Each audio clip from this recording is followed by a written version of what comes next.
Eighth class. आज हम पढ़ेंगे पाठ 11 विद्युत धारा के रासायनिक प्रभाव, है ना। तो उससे पहले हम ये जान लेते हैं कि विद्युत धारा होती क्या है ना। विद्युत धारा सब जानते हैं, विद्युत धारा बिजली, है ना। विद्युत धारा का मतलब होता है आवेशों का प्रवाह। विद्युत आवेशों का प्रवाह मतलब आवेशों का एक स्थान से दूसरे स्थान तक जाना। प्रवाह यानी होता है बहना, ठीक है, बहना। जैसे पानी बहता है तो वो एक स्थान से दूसरे स्थान को जाता है ना। इसी तरह से आवेश जो है वो एक स्थान से दूसरे स्थान को जाते हैं, इसको हम आवेशों का प्रवाह बोलते हैं, ठीक है। और इसी को हम विद्युत धारा बोलते हैं ना कि विद्युत बह रही है ना। विद्युत तार में से विद्युत बह रही है या विद्युत आ रही है कि नहीं, है ना। ये तो आवेश जो है, विद्युत आवेश जो है वो एक स्थान से दूसरे स्थान तक जाते हैं, इसको हम विद्युत धारा कहते हैं। अब कुछ पदार्थ ऐसे हैं जिनमें से विद्युत धारा प्रवाहित होती है, मतलब उन पदार्थों में से विद्युत धारा एक स्थान से दूसरे स्थान तक जाती है, इनको हम कहते हैं विद्युत के सुचालक। विद्युत के सुचालक, है ना। जैसे हमारे घरों में बिजली के विभिन्न उपकरण लगे रहते हैं, जैसे पंखा होता है, ट्यूबलाइट होती है ना, फ्रिज होता है, टीवी होता है, ये सब। तो ये सब उपकरण जो है वो किससे चलते हैं, इनका विद्युत से कनेक्शन होता है तभी चलते हैं, है ना। विद्युत धारा, विद्युत से इनको जोड़ा जाता है तार के द्वारा। किसके द्वारा जोड़ा जाता है?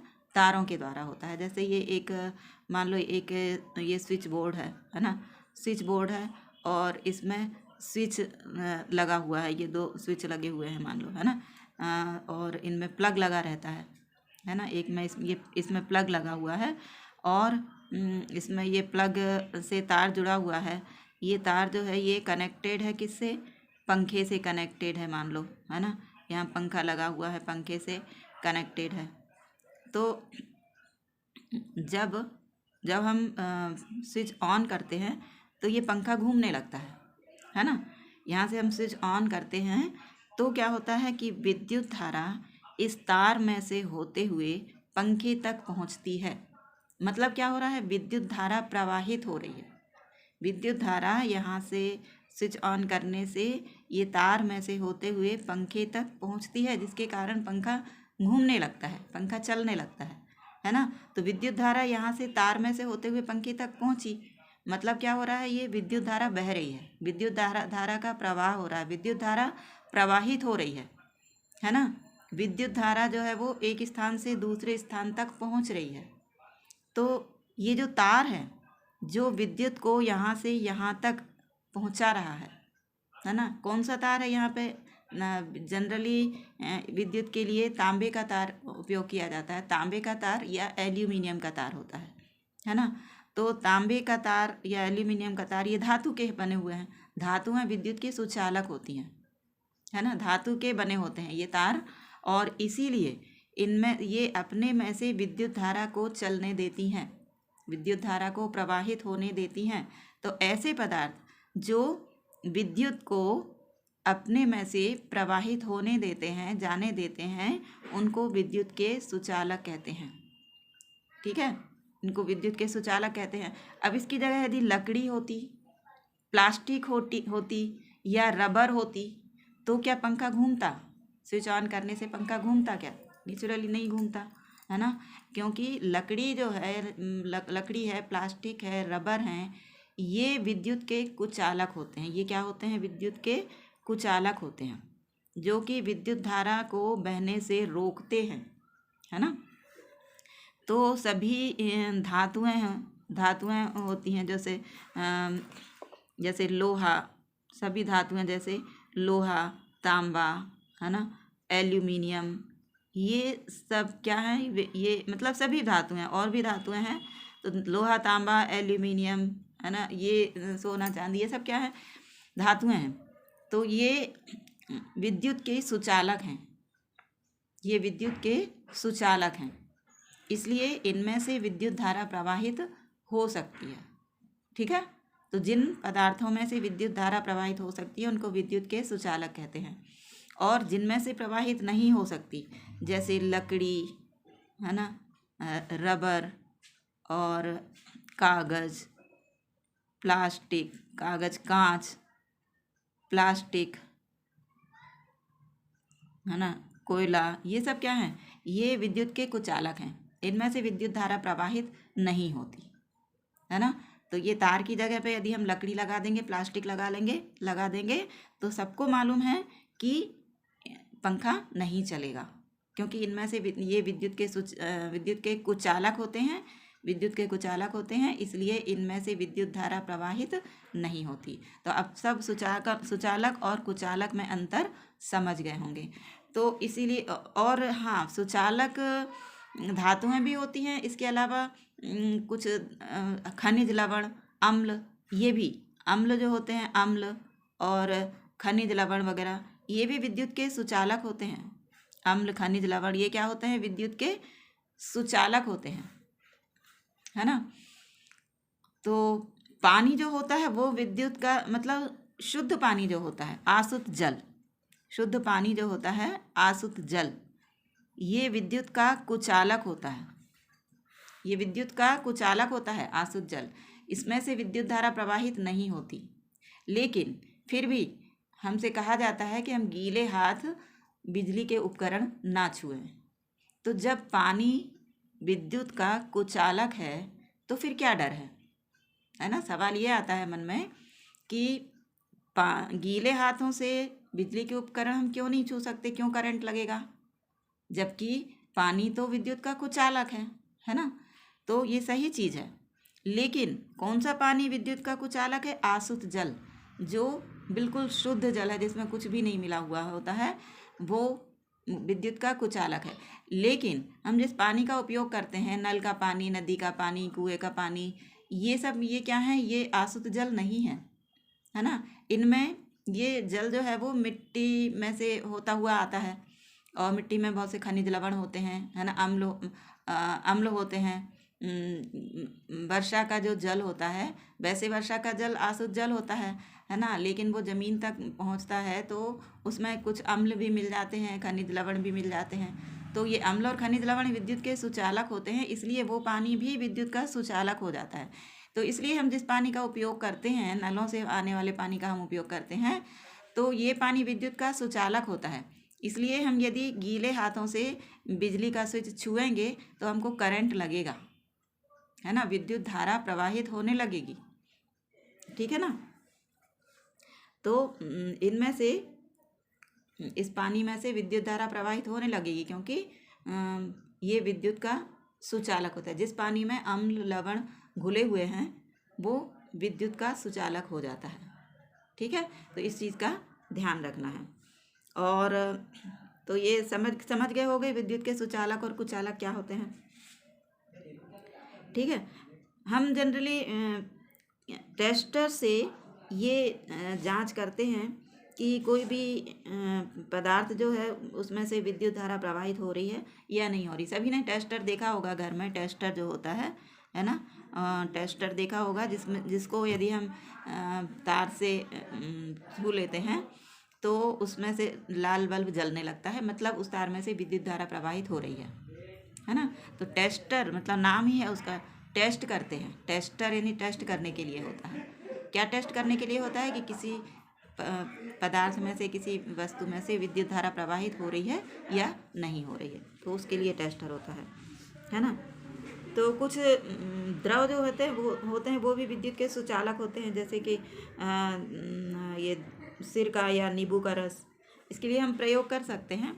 जैसे इसमें बताया है, ये प्रयोग बताया है, ये इसमें जैसे ये है, ये एक बीकर है, इसमें नींबू के रस का घोल है ना, नींबू का रस है, इसमें नींबू का रस है, और ये दो जो हैं ये टेस्टर हैं, है ना। तो एक टेस्टर को तार के द्वारा बैटरी के एक सिरे से जोड़ देते हैं, ये बैटरी का ये धन ध्रुव कहलाता है, और दूसरे टेस्टर को तार के द्वारा बल्ब से जोड़ देते हैं, और बल्ब को बैटरी के ऋण ध्रुव से जोड़ देते हैं, इस तरह से, है ना। ये इस तरह से ये परिपथ पूर्ण हो जाता है ना। जब परिपथ पूरा हो जाता है, मतलब उन दोनों टेस्टर को ये इसमें नींबू के रस में डुबाया हुआ है ना, नींबू के रस में डुबो देते हैं। तो देखते हैं हम कि बल्ब जलने लगता है, बल्ब जलने लगता है। तो इसका क्या मतलब है कि नींबू के रस में से विद्युत धारा प्रवाहित हो रही है। नींबू का रस जो है वो विद्युत को प्रवाहित करता है, यानी वो विद्युत का सुचालक है ना। तो ये इसमें क्या होता है कि जो टेस्टर तार के द्वारा बैटरी से जोड़ दिए जाते हैं, तो ये परिपथ पूर्ण हो जाता है, मतलब सर्किट जो है वो पूरा हो जाता है, कंप्लीट हो जाता है ना। तो इसमें से विद्युत धारा प्रवाहित होने लगती है और बल्ब जो है वो जलने लगता है ना। तो मतलब ये है कि इस तरह से हम ये पता कर सकते हैं कि कोई पदार्थ विद्युत का सुचालक है या कुचालक है ना। परिपथ में जोड़ने से यदि बल्ब जलने लगता है तो मतलब वो विद्युत का सुचालक है। तो टेस्टर के दोनों सिरों के बीच नींबू का रस या सिरका विद्युत धारा को प्रवाहित होने देता है ना। टेस्टर के दोनों सिरों के बीच नींबू का रस या सिरका या कोई भी द्रव पदार्थ विद्युत धारा को प्रवाहित होने देता है, तो विद्युत परिपथ पूरा हो जाता है, जिससे बल्ब जलने लगता है ना। लेकिन जब कोई ऐसा द्रव हम लें जो शुद्ध जल, जो विद्युत धारा को प्रवाहित नहीं होने देता, तो विद्युत परिपथ पूरा नहीं हो पाता, इसलिए बल्ब नहीं जलता। ठीक है, तो बल्ब नहीं जलता मतलब इसका मतलब क्या है कि विद्युत परिपथ पूरा नहीं हुआ, मतलब उसमें वो पदार्थ जो है वो विद्युत का कुचालक है। कभी कभी क्या होता है कि द्रव सुचालक होता है फिर भी बल्ब नहीं जलता है ना, क्योंकि बल्ब में जब विद्युत धारा प्रवाहित होती है तो बल्ब में जो तंतु लगा होता है, बिल्कुल पतला सा तार लगा होता है, पतला सा टंगस्टन का तार लगा होता है बल्ब में, वही चमकता है, वही बहुत गर्म, इतना गर्म हो जाता है कि वो चमकने लगता है और प्रकाश देने लगता है। ठीक है, बल्ब के अंदर देखा होगा बिल्कुल पतला सा तार होता है, टंगस्टन धातु का बना होता है, और विद्युत धारा प्रवाहित होने पर विद्युत धारा के ऊष्मीय प्रभाव के कारण वो गर्म हो जाता है, वो तार, पतला सा जो तार है वो गर्म हो जाता है और इतना गर्म हो जाता है कि वो चमकने लगता है और प्रकाश देने लगता है ना, इसलिए बल्ब जलता है। तो यदि कभी द्रव सुचालक है उसके बाद भी बल्ब नहीं जलता, तो इसका मतलब है कि बल्ब में से प्रवाहित होने वाली जो विद्युत धारा वो जो है वो कम है, जिसके कारण उसका जो तार है, पतला तार है बल्ब के अंदर का, वो पूरी तरह से गर्म नहीं हो पाता, इतना गर्म नहीं हो पाता कि बल्ब जल पाए, मतलब वो प्रकाश उत्पन्न करे, इतना गर्म नहीं हो पाता है ना।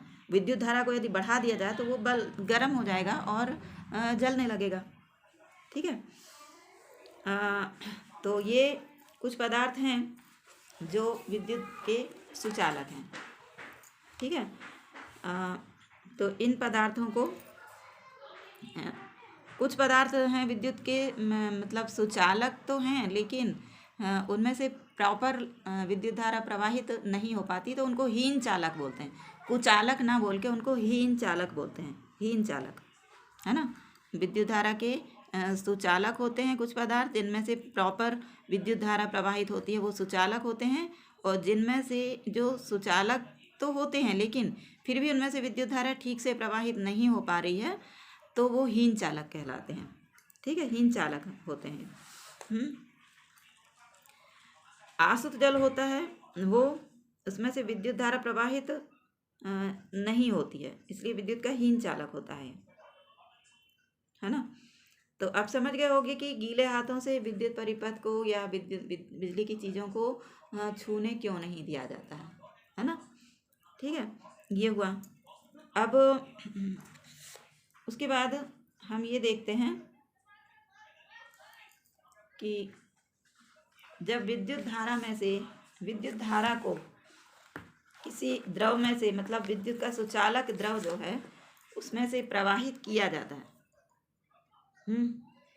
विद्युत धारा को किसी सुचालक द्रव में से प्रवाहित किया जाता है, तो विद्युत धारा के कारण उस द्रव में कुछ परिवर्तन होने लगते हैं है ना। उससे मतलब कुछ प्रभाव उत्पन्न हो जाते हैं, उन प्रभाव को रासायनिक प्रभाव कहते हैं। जैसे एक विलयन को, एक पात्र में एक विलयन को, मतलब एक द्रव को एक पात्र में लेकर, एक पात्र में लिया, ये कोई पात्र है, इसमें विद्युत का सुचालक कोई द्रव ये भरा हुआ है और इसमें धातु की 2 छड़ों को डुबा दिया जाए। धातु की 2 छड़ों को इसमें डुबा दिया जाए और इन दोनों छड़ों को थोड़ा इधर बनाते हैं, ये है, और इसमें ये विद्युत का सुचालक के एक द्रव भरा हुआ है और इसमें धातु की 2 छड़ ये इस तरह से डुबा दी और इन छड़ों को किसी तार के द्वारा बैटरी के धन ध्रुव से और दूसरी छड़ को तार के द्वारा बैटरी के ऋण ध्रुव से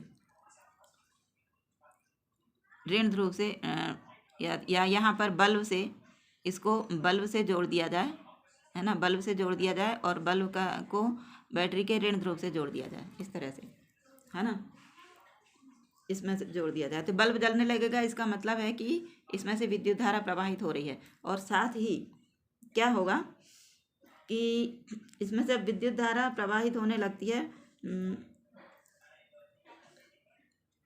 तो ये विलयन जो है ये अपने जिन चीज़ों से ये बना है, जिन चीज़ों से ये बना है, जो जो तत्व इसमें शामिल हैं उनमें ये अपघटित हो जाता है, मतलब टूट जाता है। इसको विद्युत धारा का रासायनिक प्रभाव कहते हैं। जैसे कि हम पानी को ही ले लें, पानी का विद्युत अपघटन 7वीं में पढ़ा था। पानी का जब विद्युत अपघटन करते हैं तो ये सबको मालूम है कि पानी का सूत्र क्या होता है, H2O होता है। मतलब पानी किस किस से बना है, हाइड्रोजन यानी H, हाइड्रोजन के 2 परमाणु और ऑक्सीजन का 1 परमाणु, ये मिलकर पानी बनाते हैं, है ना।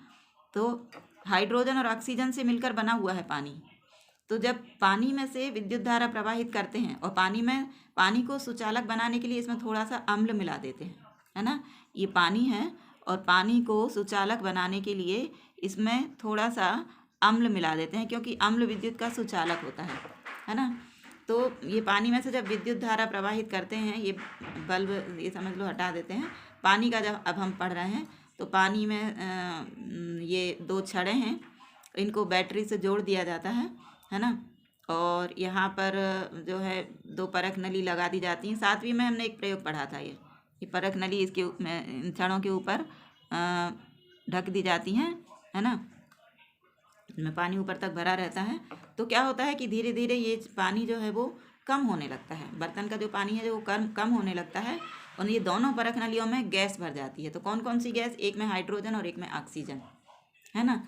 तो मतलब क्या हुआ कि ये पानी में विद्युत धारा जब प्रवाहित की तो विद्युत धारा के कारण पानी अपने अवयवों में टूट गया। अवयव मतलब जिन तत्वों से ये बना है उन तत्वों में टूट गया।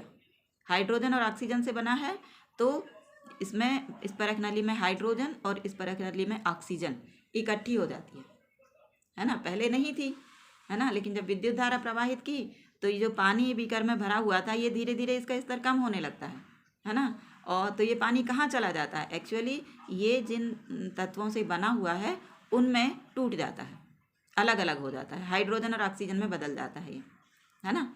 तो ये क्या, किसके कारण, विद्युत धारा के कारण हुआ। तो इसको कहते हैं विद्युत धारा का रासायनिक प्रभाव।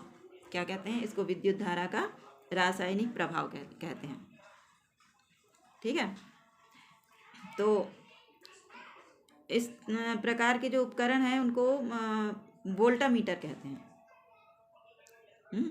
इस प्रकार के जो उपकरण होते हैं उनको वोल्टामीटर कहते हैं।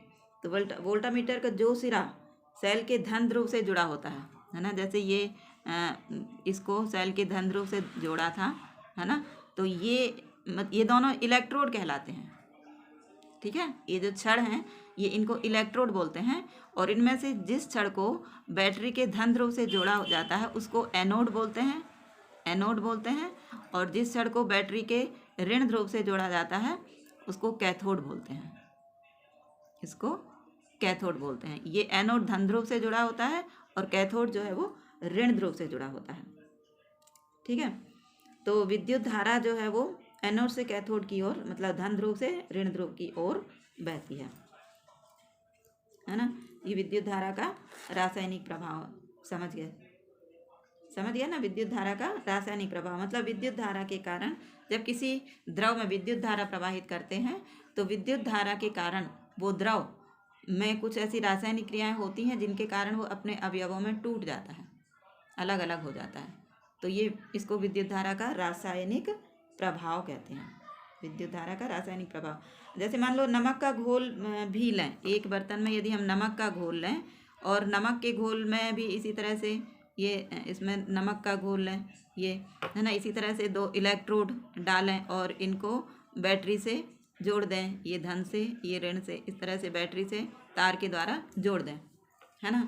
तो क्या होगा, जब विद्युत धारा प्रवाहित होगी तो नमक क्या है, NaCl मतलब सोडियम और क्लोरीन से बना हुआ नमक का, साधारण नमक जो हम खाते हैं उसका रासायनिक नाम है सोडियम क्लोराइड। क्या है उसका रासायनिक नाम, सोडियम क्लोराइड, है ना। ये 7वीं में पढ़ चुके हैं, तो इस पे ध्यान देना जरूरी है। हम साधारण नमक जो हम खाते हैं उसका रासायनिक नाम है सोडियम क्लोराइड, और ये किससे बना होता है, सोडियम Na यानी सोडियम, Cl यानी क्लोरीन, सोडियम और क्लोरीन से मिलकर बना होता है सोडियम क्लोराइड, है ना।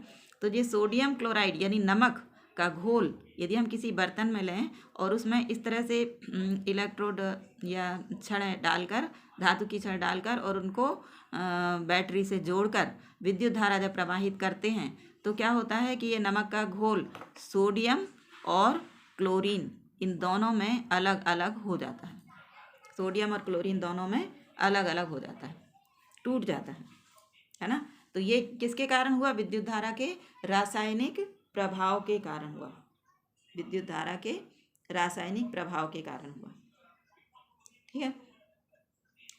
तो और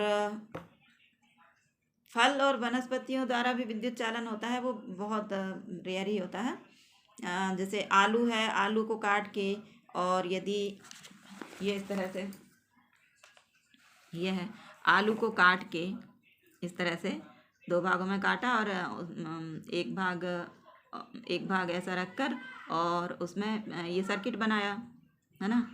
यहाँ पे ये एक माचिस की डिब्बी ली, माचिस की डिब्बी के जो अंदर वाला भाग होता है जिसमें सीकें रखी रहती हैं उस भाग को निकाल लिया, उसमें एक चुंबकीय सुई रख दी, ये चुंबकीय सुई रख दी, है ना। और उसको डिब्बी को तार से लपेट दिया, ये तार से लपेटा हुआ है और तार का एक सिरा जो है एक सिरा इसमें किसमें,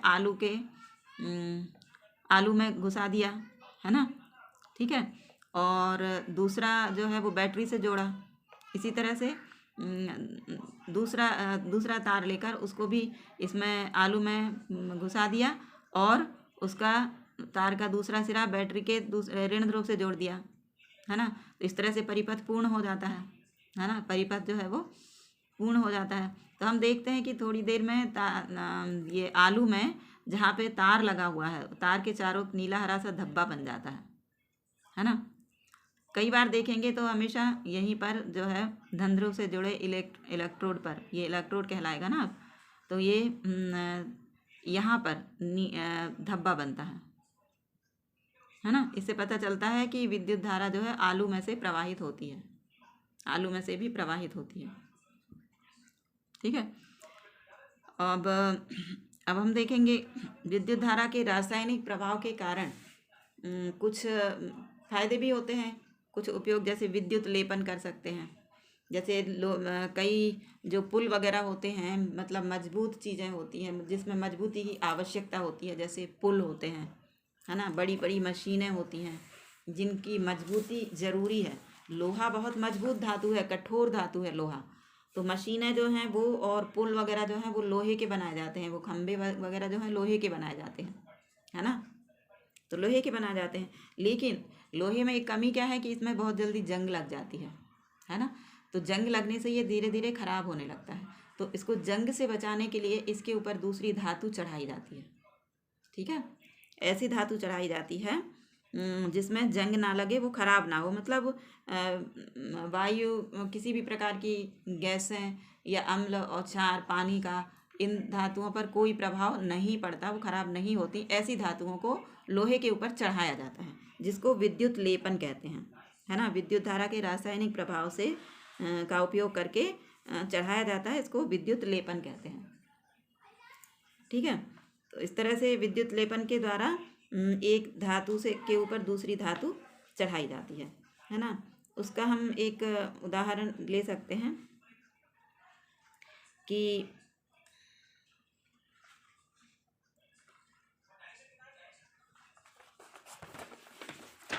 एक उदाहरण हम ये ले सकते हैं कि एक बर्तन में यदि हम कॉपर सल्फेट इस तरह से ये है,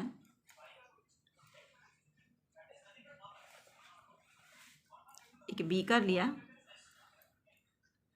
हाँ, एक बीकर लिया जिसमें कॉपर सल्फेट का विलयन, कॉपर सल्फेट का घोल डाला। ये कॉपर सल्फेट का घोल है और इसमें थोड़ा इसकी विद्युत सुचालकता बढ़ाने के लिए थोड़ा सा सल्फ्यूरिक अम्ल डाल देते हैं ताकि विद्युत धारा इसमें तेज़ी से प्रवाहित हो सके, है ना। तो विद्युत की सुचालकता बढ़ाने के लिए कॉपर सल्फेट के विलयन में थोड़ा सा तनु सल्फ्यूरिक अम्ल डाल देते हैं, है ना।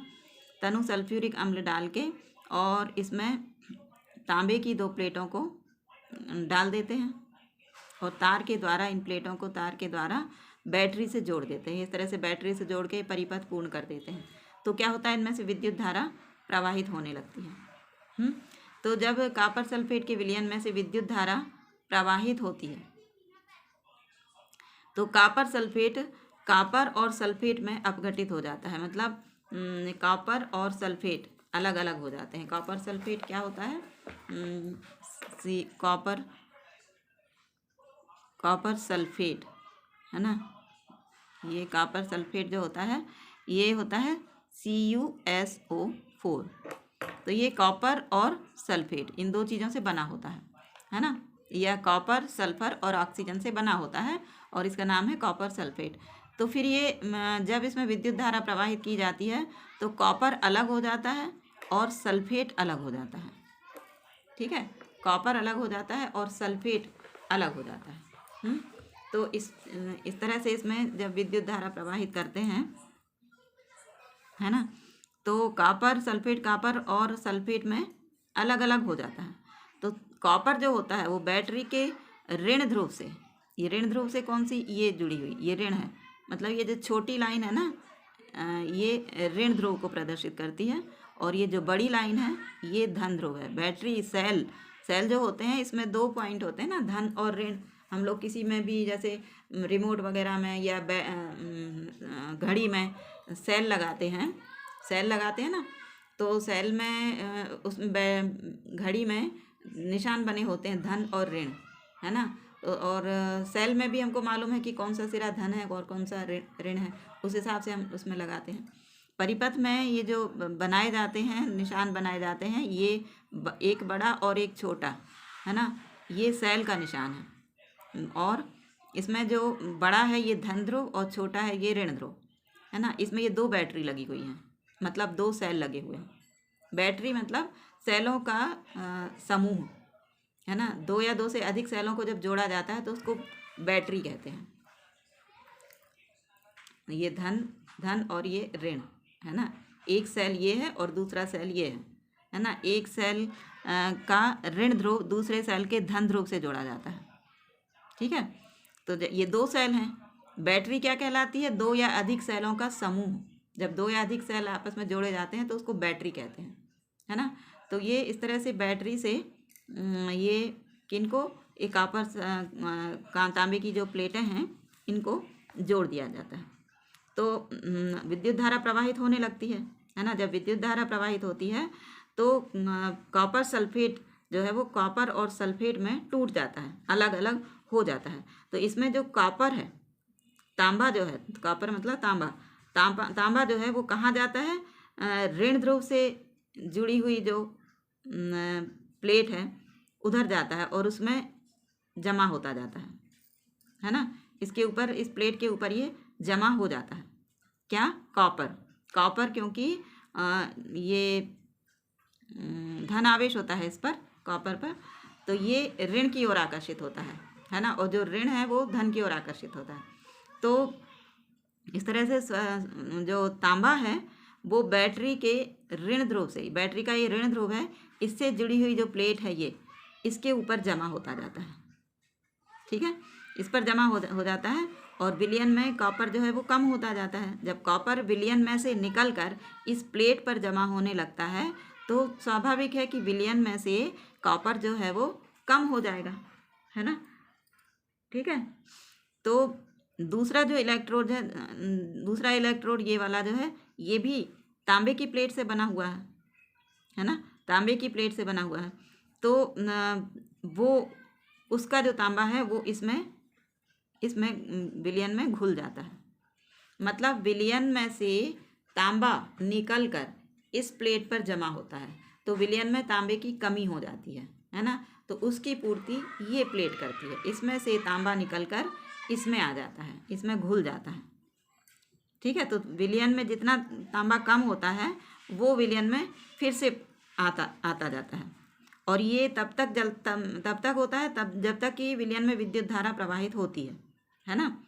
और इलेक्ट्रोडों को यदि आपस में बदल दिया जाए, इसको यहाँ कर दिया जाए, इसको यहाँ कर दिया जाए, ऐसा यदि करें तो दूसरी प्लेट पर कॉपर की परत एकत्रित होने लगती है ना। तो इस तरह से विद्युत लेपन जो है वो इसी तरह से किया जाता है। विद्युत लेपन की क्रिया में क्या करते हैं, एक इलेक्ट्रोड से कॉपर दूसरे इलेक्ट्रोड पर जाता है। इस पर जो विद्युत लेपन करते हैं ना, एक धातु के ऊपर दूसरी धातु चढ़ाई जाती है ना। तो क्या होता है, एक इलेक्ट्रोड से कॉपर दूसरे इलेक्ट्रोड पर जाता है। इस विलयन में एक तांबे की प्लेट को बैटरी के धन ध्रुव से, ये बैटरी के धन ध्रुव से, और दूसरी तांबे की प्लेट को बैटरी के ऋण ध्रुव से जोड़ा है ना। अब यदि ऐसा करें कि एक तांबे की प्लेट को बैटरी के धन ध्रुव से जोड़ें, ये तांबे की प्लेट को बैटरी के धन ध्रुव से जोड़ें और एक यहाँ पे कार्बन की छड़ लें। यहाँ दो तांबे की प्लेट की जगह, ये तो तांबे की प्लेट है और यहाँ ये तांबे की प्लेट की जगह यदि कार्बन की छड़ लें और उसे बैटरी के ऋण ध्रुव से जोड़ें और फिर विद्युत धारा प्रवाहित करें, मतलब विद्युत धारा प्रवाहित होने लगेगी। तो क्या होगा कि तांबे की प्लेट का जो तांबा है ये इसमें कार्बन की जो प्लेट है इसके ऊपर इकट्ठा होने लगेगा। ठीक है, कार्बन की छड़ पर तांबे की परत चढ़ने लगेगी। तो इस क्रिया विद्युत धारा के द्वारा किसी पदार्थ पर दूसरी धातु को परत चढ़ाने को विद्युत लेपन कहते हैं। तो जिस धातु की परत चढ़ानी होती है उस धातु का विलयन लिया जाता है। जिस धातु की परत चढ़ानी होती है, जैसे तांबे की परत चढ़ानी है तो कॉपर सल्फेट विलयन लिया जाएगा, है ना। और यहाँ पर ऋण प्लेट पर वो धातु रखी जाती है जिसके ऊपर तांबे की परत चढ़ाना है। जिसके ऊपर तांबे की परत चढ़ाना है वो ये ऋण ध्रुव से, ठीक है, ऋण ध्रुव से जोड़ा जाएगा। तो उससे क्या होगा कि कॉपर सल्फेट का विलयन में से कॉपर और सल्फेट अलग अलग हो जाएगा। तो जो कॉपर है वो इसके ऊपर चढ़ता जाएगा। समझ में आ रहा है ना। जैसे मान लो ये लोहे की प्लेट है या कार्बन की प्लेट है, ठीक है, ये कार्बन की प्लेट है तो ये है, इसके ऊपर यदि कॉपर की परत चढ़ाना है, कार्बन की प्लेट है, इसके ऊपर कॉपर की परत चढ़ाना है, तांबे की परत चढ़ाना है, तो कॉपर सल्फेट का विलयन लेंगे और इसमें जब विद्युत धारा प्रवाहित करेंगे तो कॉपर सल्फेट का विलयन कॉपर और सल्फेट में अलग अलग हो जाएगा। तो जो कॉपर है यानी तांबा है वो विलयन से निकलकर इसके ऊपर जमा होता जाएगा और इसके ऊपर इस तरह से तांबे की या कॉपर की परत चढ़ती जाएगी। इस तरह से विद्युत लेपन किया जाता है ना। तो लोहे के ऊपर इसी प्रक्रिया से, मतलब विद्युत लेपन की क्रिया से ये एक दूसरी धातु की परत चढ़ाई जाती है ना। तो विद्युत लेपन के बहुत से उपयोग हैं। जैसे साइकिल जो है वो पुरानी हो जाती है, लोहे की बनी होती है, खत जाती है, तो उसके ऊपर विद्युत लेपन से उसके ऊपर दूसरी धातु चढ़ा दी जाती है ना। जनरली क्रोमियम का लेप किया जाता है। क्रोमियम नाम की धातु होती है, Cr संकेत है उसका। तो क्रोमियम की वो होती है, ठीक है। और जैसे सोने या चांदी का जो पानी बोलते हैं ना कि सोने के पानी चढ़े जेवर बनते हैं, मतलब दूसरी कोई सस्ती धातु होती है उसके जेवर बना के और उसके ऊपर सोने की परत चढ़ा दी जाती है ना, सोने की परत चढ़ा दी जाती है और इस तरह से आभूषण बना दिए जाते हैं, है ना। तो ये इस तरह से विद्युत लेपन बहुत महत्वपूर्ण है। कभी खाने के बर्तन जो होते हैं जैसे पीतल या एल्यूमिनियम में बोलते हैं कि खटाई वाली चीज़ें नहीं रखना चाहिए पीतल में, लोहे के बर्तन जो है ना, नहीं तो वो खराब हो जाती हैं। तो उनके ऊपर टिन का लेपन कर दिया जाता है। तो टिन की परत जब चढ़ जाती है तो वो लोहे के संपर्क में नहीं आ पाते, क्या खाने की जो चीज़ें हैं, भोजन जो है भोजन वो लोहे के संपर्क में नहीं आ पाता क्योंकि उसके ऊपर टिन की परत चढ़ा दी गई है। तो टिन की परत चढ़ाने से टिन के ऊपर कोई प्रभाव नहीं पड़ता है ना, वो खराब उससे खाने की चीज़ें जो है वो खराब नहीं होती हैं। टिन की परत लोहे के ऊपर चढ़ जाती है तो खाने की चीज़ें जो हैं वो टिन के कारण लोहे के संपर्क में नहीं आती, जिसके कारण वो खराब नहीं होती, है ना। इसी तरह से